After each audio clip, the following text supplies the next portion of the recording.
अब हम स्टार्ट करते हैं लंग कैपेसिटी से। लंग कैपेसिटी क्या है स्टूडेंट्स? लंग कैपेसिटी का मतलब है lung capacities are the combination of two और मोर लंग्स वॉल्यूम। जब हम दो या दो से ज़्यादा लंग्स वॉल्यूम को कंबाइन करेंगे तो वो हमारी कहलाएगी लंग कैपेसिटी। कैसे? लंग कैपेसिटी की चार टाइप्स है: inspiratory capacity, functional residual capacity, vital capacity and total lung capacity. Start हम करते हैं इंस्पायरेटरी कैपेसिटी से, आईसी। इंस्पायरेटरी कैपेसिटी को हम कैसे डिफाइन करेंगे? हम कहेंगे inspiratory capacity is the maximum volume of air that is inspired after a normal expiration. देखें, हम कहते हैं जब आप नॉर्मल एक्सपायरेशन करते हैं, अब नॉर्मल एक्सपायरेशन के बाद कितनी वॉल्यूम ऑफ एयर आप ले सकते हैं, वो हमारी कहलाएगी इंस्पायरेटरी कैपेसिटी। कैसे मैं बता देता हूँ। देखिए फॉर एग्जांपल ये नॉर्मल आपने एक्सपायरेशन किया।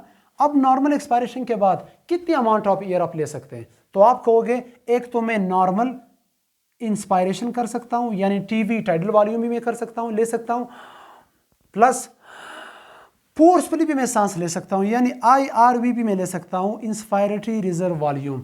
अब इन दोनों में क्या है? हम कहेंगे कि जो इंस्पायरेटरी कैपेसिटी है, नॉर्मल एक्सपायरेशन के बाद अब कितनी अमाउंट ऑफ एयर, कितनी वॉल्यूम ऑफ एयर आप इंस्पायर कर सकते हैं। तो हम कहेंगे एक हम टाइडल वॉल्यूम यानी नॉर्मल इंस्पायरेशन करेंगे, प्लस फोर्सफुली भी हम सांस ले सकते हैं। तो ये फोर्सफुली जब आप सांस लोगे वो कहलाएगी IRV, इंस्पायरेटरी रिजर्व वॉल्यूम, और नॉर्मल जब हम सांस लेते हैं तो वो कहलाएगी नॉर्मल इंस्पायरेटरी टाइडल वॉल्यूम। तो हमारे पास यहाँ पे दो वॉल्यूम्स आए, यानी नॉर्मल एक्सपायरेशन के बाद एक तो हम नॉर्मल टाइडल वॉल्यूम भी ले सकते हैं, प्लस हम फोर्सफुली भी सांस ले सकते हैं, जो कहलाती है IRV। इन दोनों को मिला करके हम कहेंगे इंस्पायरेटरी कैपेसिटी। अब ये देखिए दो वॉल्यूम्स हैं, दो वॉल्यूम्स को कंबाइन करने को हम क्या कहेंगे? Lung capacity.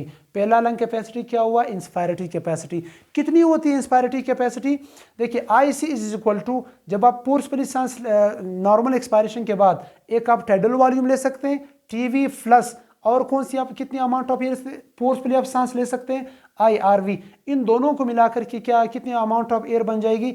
यानी 500 ml प्लस जो हमारे पास 3300 ml है, 3300 ml जो है, इन दोनों को मिला करके तो हम कहेंगे 3800 जो है, यानी 3800 ml, ये वो वॉल्यूम ऑफ एयर है जो हम नॉर्मल एक्सपायरेशन के बाद ले सकते हैं।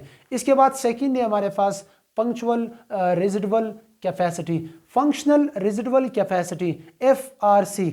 FRC क्या है? FRC को जब हम डिफाइन करते हैं हम कहेंगे FRC is the volume of air remaining in lungs after a normal expiration. जब आप नॉर्मल एक्सपायरेशन करते हैं कितनी वॉल्यूम ऑफ एयर लंग्स में रह जाएगी, यानी कितनी वॉल्यूम ऑफ एयर लंग्स में पड़े रहेगी, उसको हम कहेंगे FRC, functional residual capacity. For example मैं समझा देता हूँ। देखिए अब नॉर्मल मैंने एक्सपायरेशन की, नॉर्मल एक्सपायरेशन मैंने की, अब नॉर्मल एक्सपायरेशन के बाद हम कहेंगे कितने वॉल्यूम ऑफ एयर लंग्स में रह जाएगी। अब आप यहाँ पे खुद देख लें, एक हमारे पास कौन सी है? एक्सपायरेटरी रिजर्व वॉल्यूम, ये भी लंग्स में है, इसको भी हम निकाल सकते हैं, प्लस RV जो है रेजिडुअल वॉल्यूम, ये भी लंग्स में पड़ी हुई हैं। तो ये वो दो वॉल्यूम्स हैं जो नॉर्मल एक्सपायरेशन के बाद भी हमारे लंग्स में पड़े रहते हैं। तो इन दोनों को मिला करके यहाँ पे मैंने लिखा भी है FRC यानी is equal to ERV, expiratory reserve volume plus residual volume. इन दोनों को मिला करके हम कहेंगे कि ये हमारे क्या कहलाएगी? इन दोनों को मिला करके हम कहेंगे कि ये पंक्चुअल रेजिडुअल वॉल्यूम कहलाएगी। फॉर एग्जांपल यहाँ पे मैं लिखवा देता हूँ, इन दोनों को मिला करके ये हमारी क्या कहलाएगी? FRC, functional residual capacity. अब इसके बाद थर्ड की तरफ हम आते हैं वाइटल कैपेसिटी या VC। वाइटल कैपेसिटी क्या है? वाइटल कैपेसिटी को जब हम डिफाइन करते हैं हम कहते हैं vital capacity is the maximum volume of air. Vital capacity is the maximum volume of air that can be expelled या that can be expelled out forcefully after a deep inspiration। यानी deep inspiration के बाद,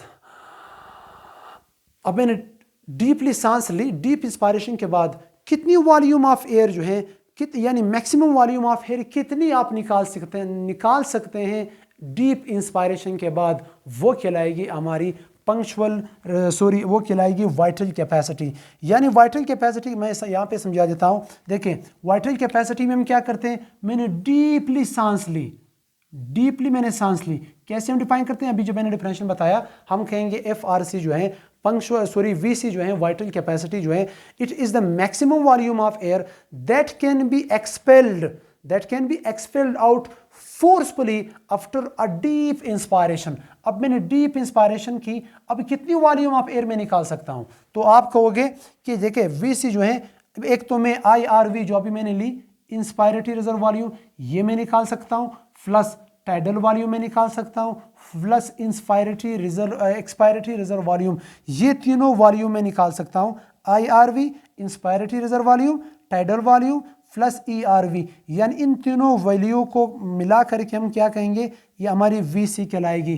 कौन कौन सी values यहाँ पे मैं लिखवा देता हूँ। हम कहेंगे हमारे पास जो यहाँ पे वैल्यूज आती हैं स्टूडेंट्स, 3 वैल्यू हैं। कौन सी, इंस्पायरेटरी रिजर्व वॉल्यूम को मिला करके, टाइडल वॉल्यूम को मिला करके और ERV को मिला करके, इन तीनों को मिला करके हम कहेंगे ये हमारी वाइटल जो है कैपेसिटी बन जाएगी। यहाँ पे भी आप दे सकते हैं, फॉर एग्जांपल IRV है, IRV प्लस एक तो ये है tidal volume plus expiratory reserve volume, ये तीनों हमारी क्या कहलाएंगे, ये हमारी कहलाएंगी वाइटल कैपेसिटी। लास्ट है स्टूडेंट्स हमारे पास total lungs capacity, TLC, total lung capacity, नाम से जाहिर है टोटल लंग कैपेसिटी। इसको जब हम डिफाइन करते हैं हम कहते हैं total lung capacity is the volume of air present in lungs after a deep inspiration. जब आप डीपली सांस लेते हैं, अब ये डीप इंस्पायरेशन है, डीप इंस्पायरेशन के बाद लंग्स में कितनी वॉल्यूम ऑफ एयर होगी, तो आप कहोगे डीप इंस्पायरेशन मैंने ली, अब हमारे पास 4 वॉल्यूम है। कौन सी, IRV भी है, प्लस टाइडल वॉल्यूम भी है, प्लस एक्सपायरेटरी रिजर्व वॉल्यूम भी है, प्लस रेजिडुअल वॉल्यूम भी है। तो इन चारों को मिला करके ये हमारी क्या कहलाएगी, ये कहलाएगी total lung capacity, TLC। So TLC is equal to inspiratory reserve volume, tidal volume, expiratory reserve volume और रेजिडुअल वॉल्यूम। यानी हम कहते हैं ये जो 6000 ml है, 6000 ml वॉल्यूम, ये वो वॉल्यूम है जो हम फोर्सफुली सांस लेने के बाद लंग्स में, यानी इतनी अमाउंट ऑफ एयर है जो हमारे लंग्स में रहती हैं, कब, जब हम फोर्सफुली सांस लेते हैं। ये था students lungs respiratory volume and capacity. ये मैंने इस वजह से लेबल नहीं किया क्योंकि ये ऑलरेडी हमारे बुक में भी दिया हुआ है। फॉर एग्जांपल इन चारों को मिला करके ये हमारी क्या कहलाएगी, टोटल लंग कैपेसिटी कहलाएगी। ये थे हमारे लंग्स वॉल्यूम एंड कैपेसिटी। इंशाल्लाह नेक्स्ट लेक्चर में हम ट्रांसपोर्टेशन ऑफ रेस्पिरेटरी गैसेस के बारे में पढ़ेंगे।